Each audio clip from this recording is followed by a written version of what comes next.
¿Quién es un psicópata? Una buena introducción a la identificación del trastorno nos la proporciona el mayor investigador de la psicopatía desde hace 40 años, el psicólogo canadiense Robert D. Hare, en 1934. La psicopatía se refiere a la disposición de la personalidad para seducir, manipular y explotar sin miramiento a los demás. Los psicópatas no tienen conciencia ni sentimiento por los otros. Cogen lo que desean y hacen lo que les place sin el menor sentimiento de arrepentimiento y culpa. Estas pocas líneas resumen a la perfección el concepto más aceptado hoy en día de lo que es un psicópata, con el añadido de que tal personalidad parece del todo normal, gracias a que su razón está intacta, y de que es el mejor dotado para perpetuar todo tipo de delitos y crímenes durante más tiempo que nadie, porque generalmente no abandonarán sus acciones patológicas hasta que sean forzados a ellos por la justicia, por la ausencia de sentimiento de culpa y su compulsión a hacer lo que les plazca. Sin embargo, como iremos viendo en las páginas siguientes, este retraso compacto del psicópata, aunque poderoso y cierto en una minoría significativa, no abarca todos los casos. La psicopatía es en realidad un espectro, compuesto por diversos rasgos de personalidad y conducta que admiten numerosas gradaciones y que dan lugar a diversos perfiles.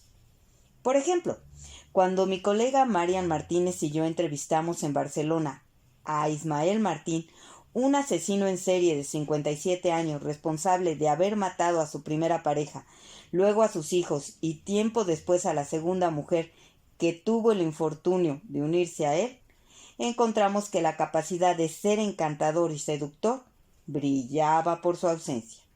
Era claramente un hombre de manera tosca, que utilizaba el lenguaje de una manera pueril y que difícilmente podría engañar a un profesional avesado. Confrontando con sus delitos, negaba el último y no quiso comentar los primeros, porque no se le ocurría nada convincente que pudiera arguir a su favor. Su falta de estudios y su carácter más bien hosco jugaban en su contra. Obviamente ese hombre mintió y engañó a mucha gente, pero estaba lejos de representar el cliché del encantador de serpientes que se describe con frecuencia como imagen del psicópata, capaz de convencer a las autoridades penitenciarias o, en Estados Unidos, a la Junta de Libertad Condicional para que aceleren su salida a la calle.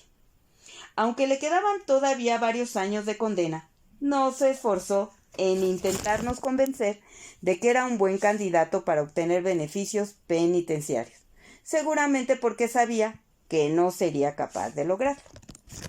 En resumen, la psicopatía no es una identidad monolítica, de modo que se pueda decir taxáticamente que alguien es psicópata o que no lo es, sino que adopta la configuración de un espectro, como el espectro autista, donde podemos ver condiciones más leves como el síndrome de Asperger junto con el autismo severo.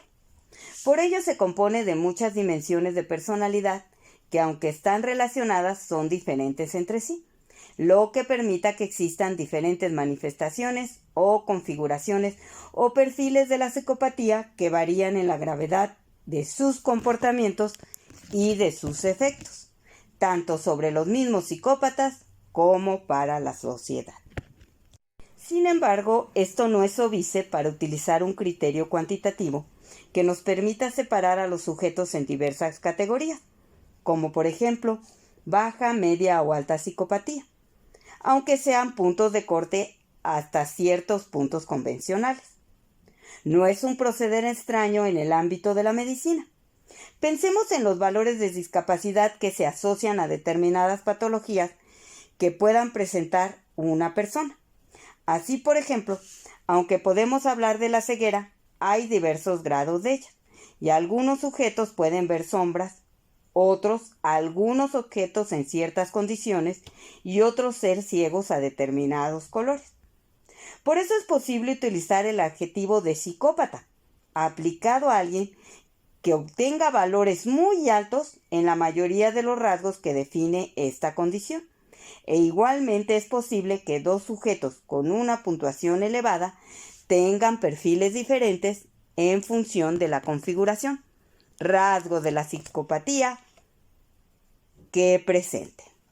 Y esto es del libro Psicópata, el espectro del mal. Vicente Garrido, Biblioteca de Psicología.